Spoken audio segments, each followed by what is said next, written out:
From Fox 8 Sports, this is the Overtime Podcast. From the Fox 8 studios in New Orleans, this is the Fox 8 Overtime Podcast. I'm your host, Sean Fazende, riding shotgun as he does each and every podcast. This is Andre Johnson. Junior. Do not forget the Junior is very important. Remember the JR at the end of the name. Before we get into today's content, be sure to like, to share, to rate, to review.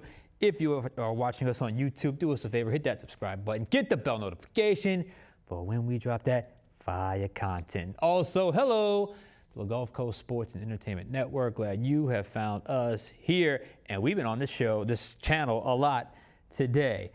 It is Wednesday, busy day. Saints open training camp today. I'm feeling good.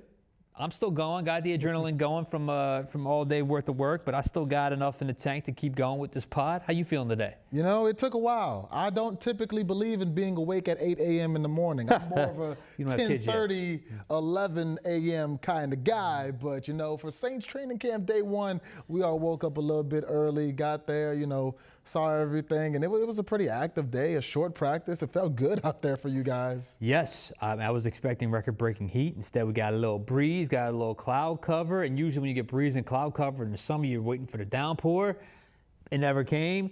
So at least for that little short window of time we were out there, we had a as good of a day as you can ask for in late July in terms of the start of training camp. It was a quick day. In terms of on-field work, went a little over an hour 15 minutes. Kellen Moore said this will probably be the shortest practice that they will have all camp. Still kind of in that ramp-up phase, coming off the 5.5, 6 week break that is the summer vacation that you get when you're obviously an NFL player. But all in all, it was a good day. We sure did a lot of work today. Did a lot of shows today. We were on this Gulf Coast Sports Entertainment Network. If you're watching us here. We had our live training camp show from, was it about 10:30 to 11:30 today? And we'll continue tomorrow. We should air at 11:30 on this channel. But when you have the first day of training camp and you have so much, I'll just call it newness around, and part of that newness is at quarterback, where you have two unproven players vying. It's technically three, but I think we understand eventually it's going to go to two.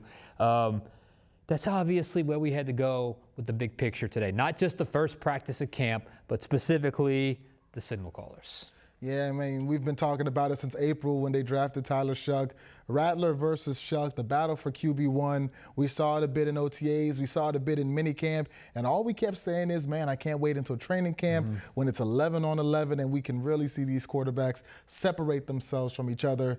And today, one quarterback looked pretty good. Another quarterback struggled. Let's talk about it. Yeah, let's talk about it. First off, Spencer Rattler got the first team reps today. After practice, Kellen Moore said something interesting. He said their analytics from OTAs and minicamp, they were identical. And that's pretty close to what we've been saying. I think you had it graded, or we had it graded 51, 49, something like that.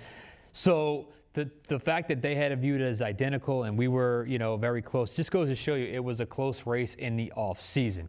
Today, however, Spencer Rattler got the first team reps. He has the most starts of anyone in the quarterback room, and generally that happens, right? That generally happens with a team. He hasn't been there the longest. That goes to Jay Kaner, but he's played the most amount of football. So Spencer Rattler got the first team reps, and Tyler Shough got the second team reps. And I'll just say it, Rattler had the better day. Spencer Rattler looked clean, looked decisive. His sense of timing was really good all day.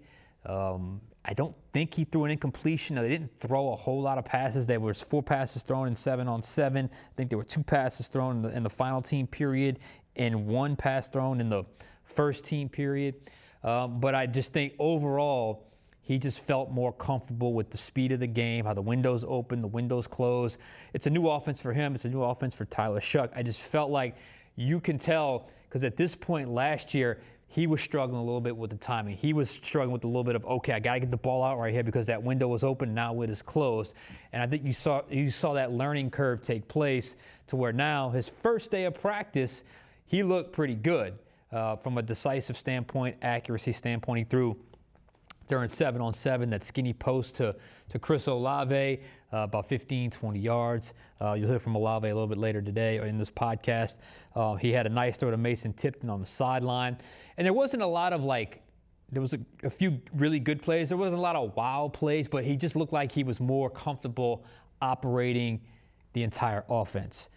On the flip side, I felt like rookie Tyler Shough looked like a rookie today. I felt like I was a little I've been talking about sometimes from a vision standpoint, middle of the field, it's getting a little cluttered. I just thought all day today he looked a little hesitant. He didn't seem comfortable, wasn't trusting his eyes, didn't really see the field particularly well. Or a couple of times he was about to throw the ball and he ends up holding it and running it. He had one nice throw to Marcus Yarns on a wheel route. Should have been caught. Go check my Twitter feed if you want to take a look at it. But Yarns wasn't able to come down with it. It wasn't a great run route, but it was a well-thrown pass. But outside of that, I just never felt like he looked comfortable today. And that's just something that's going to be a work in progress. He had a deep comeback route there in 7-on-7 to Chris Olave that was there. It's there, but it was a perfect example of when it's there, you got to throw it. Because if you hesitate for a split second, the window closes. And now you're left to kind of reset the play, and it just does not look like a clean, efficient way of doing football, playing quarterback. So I think all in all, it was a learning experience today for Tyler Shough. He'll get the reps with the ones tomorrow. Rattler took advantage of the reps with the ones today and looked good. Shough has a little bit of work to do, but you're seeing for a rookie, even an older rookie, the speed of the game is the speed of the game, and that's exactly what we mean by speed of the game. He's just, right now, his timing is just a little bit off, whereas Rattler feels a little more comfortable in the timing aspect. You know, if you watch this podcast on YouTube or Gulf Coast where you can see the video of us, typically I've got this notebook in my hands. I typically write a new page of notes every podcast, but this podcast I went back to my notes from Monday because we talked about what qualities we would be looking for from these quarterbacks to win this starting job. Under Spencer Rattler, I said he has to go above and beyond to beat Tyler Shough because I thought if it was close, it would go to Tyler Shough. Off of today, check. He was above and beyond better than Tyler Shough today for the first time, honestly, in any practice that we've seen because throughout OTAs, throughout minicamp, the two of them were pretty much close. You know, Rattler was better in the red zone. Shough was better on those deep explosive plays. Shough was better on the sidelines. Rattler was better in the middle of the field. But today, Rattler was better in every form or fashion, and that's the first time we've seen that. So being above and beyond better than the guy he's in competition with, check. Decision-making, which is something that he struggled with last year in the 7 games that he played, check. You mentioned it. He was decisive today. He wasn't hesitant. He saw his guy. He was letting it rip. You see the velocity on his passes, and it worked, especially on that skinny post to Chris Olave. So I put a check next to that. Panic under pressure. Now, there weren't a lot of necessarily blitz looks, you know, today, but there is the mental pressure of, hey, I'm in a battle with this guy, and it is the guy that these coaches drafted, the highest drafted quarterback since, you know, Archie Manning. There's a lot of guys who could fold under that pressure, but at least the mental pressure, he's not panicking. He stepped up today and looked like a quarterback who wanted to win this job. And if you go back to, you know, OTAs and minicamp, I said there were times where Shough looked like he was the guy playing to win the job. Rattler was playing not to lose the job. That was not the case today on day 1 of training camp. And the biggest check mark I have, I wrote yesterday or Monday, and I talked about it on the podcast, Spencer Rattler, you are the most experienced quarterback in that room. And when it comes to you and Tyler Shough, you are far more experienced. You've played more college games than Tyler Shough, and you've played more NFL games than Tyler Shough, Jake Haener and Hunter Deckers combined. You are the most experienced quarterback in there, and that needs to show every time you step onto the field. And that showed today. I don't want to call him a veteran because he's a second-year player, but you can tell he's been through this NFL training camp where Shough is still adjusting to the speed of the game. Rattler has it. While Shough is seeing Chris Olave on a comeback and hesitating to pull that trigger, Spencer Rattler was pulling that trigger today. Spencer Rattler did everything today that he would need to do to win this job. Now, obviously, we still got several more weeks of camp and preseason and all of that, but it was a good start today for Spencer Rattler. And as for Tyler Shough, Kellen Moore talked about he wants to see these quarterbacks be able to bounce back from adversity, and this is some early adversity for Tyler Shough. He looked like a rookie. He is a rookie. He's supposed to look like a rookie, you know. He was hesitant. He did have that good throw on the wheel route, but it was dropped by Marcus Yarns, and it didn't seem like he was adjusting to the speed of 11-on-11 football in the NFL. That's something he's going to have to improve on if he wants to stay in this competition. But for right now, I don't think this is catastrophic for Tyler Shough. I mean, no one's going to talk about day one if you come out day 2 tomorrow and you kill it with the starters. But for now, this is the first day that I can say that one quarterback pulled away from the other because Spencer Rattler was much better. Yeah, I totally agree. He just never looked comfortable to me today. I don't know what it was. It's like he had guys open, didn't throw it, or he didn't see it. He didn't look quite as comfortable for me today. To me today, I will say this: I only counted Rattler. I don't think he threw an incompletion, but it was a little scramble because I missed his very first play of the first team period. So I don't know if that was a pass or not. But it was a pass to Kamara, a swing pass to Alvin Kamara. Okay, I think I do have that one. Okay, so all right. Well, there you go. So. But the only time, just going back to what you said, I saw him get blitzed once. It was a nickel blitz from Alante Taylor. It was the only blemish he had today because he looked like they had a screen dialed up for the blitz, and it just didn't look quite. I think Kamara ends up catching it, but I think it ended up being a negative play because it was thrown too fast, too hard because he saw the blitz coming. So. That was the only blemish that I saw today, and he botched a snap. Other than that, he had a decent day. So there's still obviously a long way to go. Jake Haener had a nice play, throw over the middle to Michael Jacobson. But the defense made some nice plays today. Nathan Shepard, Jonah Williams all had sacks. Cam Akers fumbled the ball. Christian Boyd was able to recover. Dallas Beenum had a PBU. Blake Grupe went 4 for 4. Very condensed work, very short period of time. So it wasn't exactly a full body of work, but this does count. This is training camp practice number 1, and you're in a heated quarterback competition. I thought Spencer Rattler did what he had to do today. We'll see how he responds tomorrow. And Tyler Shough, just got to get used to the feel of the game, speed of the game. It's real now. It's not 7-on-7 anymore. It's 11-on-11, and hopefully he can bounce back to make this a competition and make this a tough call, obviously, for the coaches. So. All in all, a good day. I got to be honest with you. All in all, it was a good, clean day. Tomorrow should be another good day out of Saints camp. It's so interesting to me how Kellen Moore is running these practices because this is something we did want to see because you saw so many years of Sean Payton, and then you see Dennis Allen, who comes from that Sean Payton tree. You see Darren Rizzi, who's comes from that tree. You see all of them operate as a head coach. Kellen Moore is not from that tree, so he's coming in completely different, and just seeing them practice so short. I mean, there were some training camp days where you might be out there on airline for 3 hours. I just remember was in and out of there in about 60 minutes. Look, in California last year, we were getting through 4 team periods, plus 7-on-7.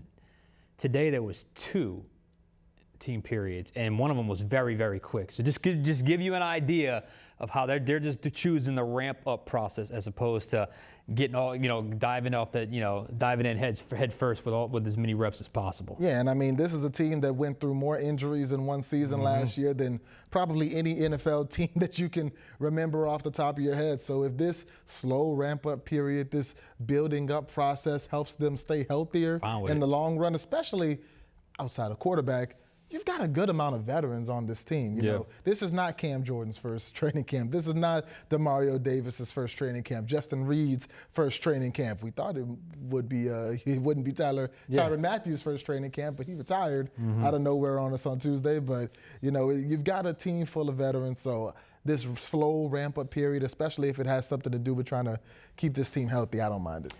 I don't mind it at all. And we'll see the longevity of the season, how it all plays out. One guy who had a good day today, really looked sharp, looked clean in and out of his breaks, was wide receiver Chris Olave. Earlier today on the Gulf Coast Sports Entertainment Network, if you're watching us here on this channel, we did our Saints training camp show as practice ended, and Chris Olave was one of our guests. We were able to talk to him for a few minutes. He had some very interesting things to say about what he's gone through, his practice habits, his off-season, being scared last year. So without further ado, why don't we go to that? It's myself and Juan Kincaid talking to Chris Olave earlier today. This has to feel like a little bit of a different camp for you this year, doesn't it? And for all the players, going an hour and 15 minutes and under cloudy skies and a bit of a breeze. Hey, nah. Like being in Cali again, Watch it Feel now. good, man. Feel like we back in Cali, but good first day, man. Yeah, how you feeling? I feel great, man. Just to be back out there, practice with my teammates. I feel really good. Dealt with a lot of adversity last year, but I feel really good to be back in that field. for as much as you want to share, that adversity last year, did it scare you at all? Did it frighten you at all? What was your mentality kind of getting through that, getting to yourself back mentally to be back on the field here today? It was tough, man. Dealing with injuries, but injuries like that is one of the worst injuries to deal with, especially with the head. So it was tough, man. I went through a dark time, but it was all God's plan. I just went through adversity in year 3, which was supposed to be a great year for me, but God had different plans. So just falling back on His plan and making sure I'm doing the most of my opportunities this year. So I'm excited, taking every day. Not taking any day for granted, and excited for the opportunity. We've seen many times in the past NFL players' careers calling their career short, calling it to an end very shortly because they deal with such injuries that they worry about their life after football. Did that cross your mind at all? Of course, man. Just like I said, dealing with them type of injuries, concussion, I never dealt with that, but these past few years have been tough. So besides on the field and the concussions on the field, I feel regular everyday life. So. I haven't thought about that too much, but it's definitely been a thought across my mind. A lot of new faces in the coaching staff this year. Kellen Moore, new head coach. I know it's very, very early, and we're all still trying to figure out what kind of offense is going to be because he had 3 different types of offenses, it felt like, in his previous stops as an offensive coordinator. Just as early reviews in terms of the type of offense you guys are going to run and how excited you are for that. It's a great offense, to be honest. A lot of my people, a lot of my family members and friends be asking me about it. I'm super excited for the opportunity. I know we don't have a big body type receiver, but this offense allows the player, it plays to the player's strengths and what we do best. So it's going to be a lot of speed, a lot of deep, a lot of intermediate stuff. I'm excited. It's going to, like I said, it plays to the player's strengths, and we got a lot of great players on the offensive side, so I'm excited to see how we're used. I know you guys got to take care of your own selves in terms of catching as many balls as you can, but you're catching balls from relatively new quarterbacks, still unproven quarterbacks. Obviously, Spencer was here last year, Jake was here last year, but Tyler Shough, it's his first time around. How different is it catching balls from a new quarterback versus the guys you've been doing it with that last year, which wasn't a lot of time on the field for you anyway? Yeah, I mean, it's been like that since I've been here, so I dealt with a lot of quarterbacks, but our job is to make it easier on the quarterback, make the quarterback's job easier. So just trying to get open, create separation, be where we're supposed to be at. I know what the paper says. So just building that chemistry, having that chemistry with all the quarterbacks. So whoever's in there, we make the job easier on them. Year 4 for you, no longer rookie, still a young player, but no longer a rookie, no longer kind of newish player. Do you feel a sense of veteran leadership growing about you right now, just as you enter year 4? Oh yeah, I felt it last year a little bit. Just being in a room. I feel like just setting that standard. I'm not a big talker, right? So just setting the standard with my actions every day, and meetings on and off the field. Just trying to set that example and create like that, like you said, that leadership. So. Just try to carry myself in that way on and off the field so the younger players could follow. I know it's very early, obviously, first day of training camp. How does this offense feel different, basically going through it, I guess, the playbook and everything and then picking it to the field? Does it feel different, like substantially different compared to what you've been going through? It definitely feels different.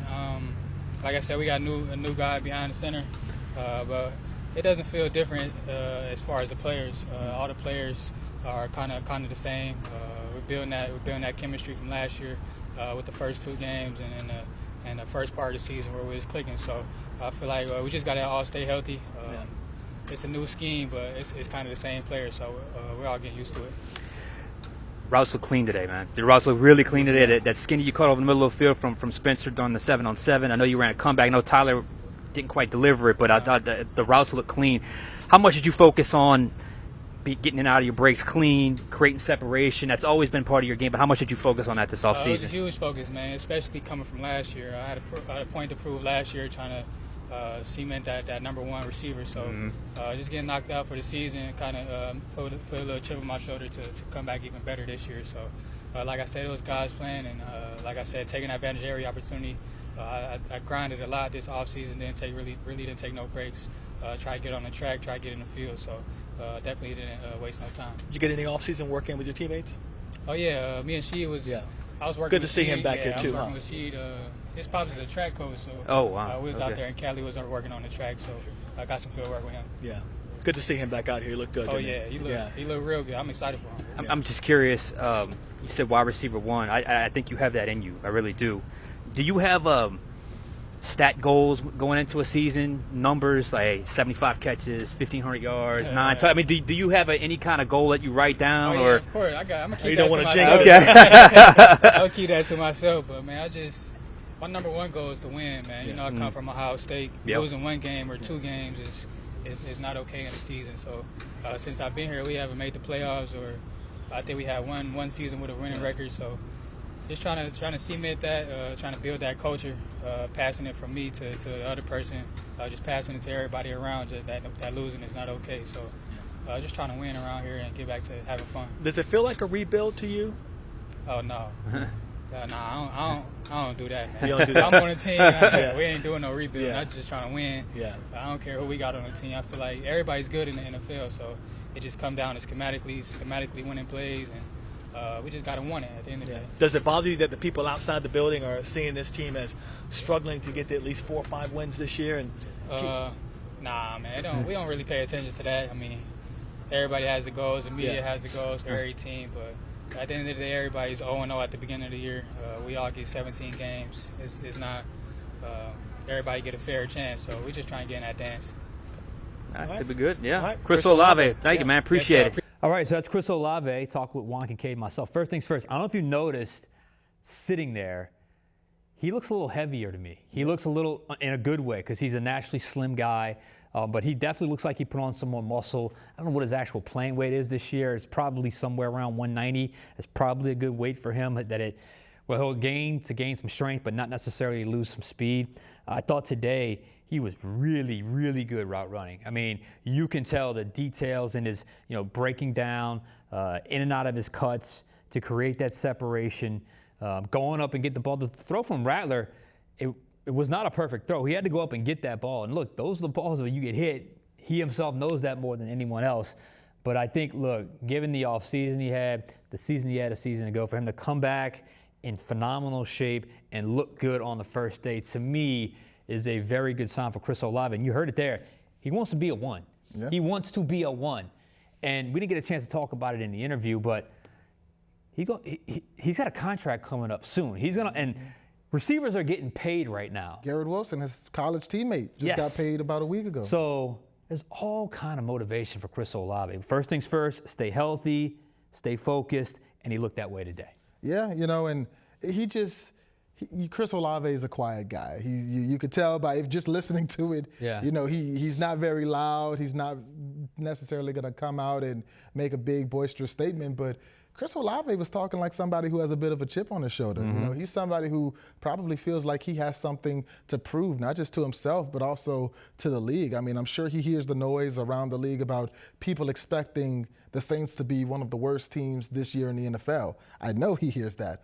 I know that he hears the talk about people like me who say, is Chris Olave a number 1 wide receiver in this league? He's the number 1 for the Saints, but would he be the number 1 on a lot of other teams? I'm sure he wants to come out and he wants to prove that. And, last year he talked about, he wanted to work on his route running and his, run after the catch last year, but that kind of got cut short. So now he wants to show off all of those things this year, and he's been working hard in the offseason. But I think the most interesting thing that he talked about was at the very beginning of that conversation when you guys were, he talked about, the injury and even thoughts of retiring early, which we've seen guys do because of repeated concussions. Scary. And I'm sure scary for anyone, but none more so than him. It happened twice last year. It happened his rookie year. I think it happened his second year as well. It's nothing to play around with. I just wonder if there's anything he can do from a protecting himself standpoint. Getting bigger will certainly help. But sometimes it's the luck of the draw, the way the ball comes off the hand of the quarterback, and you're running a route, and it's a collision sport. Sometimes it happens. Clearly, he's okay with the risks. And he definitely feels it seems like he is motivated this year because, like I said before, there's a lot of things to be motivated about. There's money on the line. Can you be a wide receiver 1? Can you come back from these types of injuries? And I think there's more there. I think, his rookie year he started his base level was really good, but you always felt like there was more. He's getting there. But last year the season got cut short. He missed 9 games a season ago. and then he was knocked out of the other one in Tampa Bay after the first drive. So I think there's a lot there. And I think when you listen to him, he knows that. So he's got a pretty good sense of self-awareness. I want to see him get downfield more this year. Yeah. I love the second level, but I want to see him get downfield more this year as well. Yeah, he's not a slow guy. He's a guy who you could use as a deep threat. Similar to how you use Rashid Shaheed. Now, we haven't seen him do that because he hasn't really been asked to do that because he's such a crisp route runner, the best route runner that's been on the team in recent years, but he does have that downhill speed as well. And I love hearing him talk about winning. You know, he said, "Oh man, I'm from Ohio State. At Ohio State, you're not losing more than 2-3 games a year." Like, and ever since he's been here, they have not been in the playoffs. They have not been winning games. And you know, just hearing him talk about the hunger, he said, "I don't believe in a rebuild." Or whatever I love that response. Like, nah, I don't believe in that. Yeah, exactly. There's no rebuild, you know, for Chris Olave. And y'all talked to Cam Jordan as well, who said like, this is the team that had something special last year before everybody started getting hurt. Chris Olave being the one of those people who got hurt, and it just seems like talking to this team, there's a belief that if they can stay healthy this year, they can shock a lot of people. We'll see what happens. Before we get out of here, we have about 30 seconds left. I want to do a few personnel notes. Justin Reed was obviously one safety. Jordan Howden and Terrell Burgess was the other two safeties. They rotated with the first team. On one side at edge was Chase Young. On the other side at edge, Cam Jordan and Carl Granderson rotated. And at cornerback, it was Isaac Yiadom and Kool-Aid McKinstry when it was nickel, and obviously Alontae Taylor on the inside. And when it was base, it was Taylor and Kool-Aid on the outside. So just something to think about. And the O-line was the O-line from the offseason. Just something to think about from a personnel standpoint. All right, we got to get out of here. For Andre Johnson Jr., I'm Sean Fazende. We'll catch you guys next time on Overtime.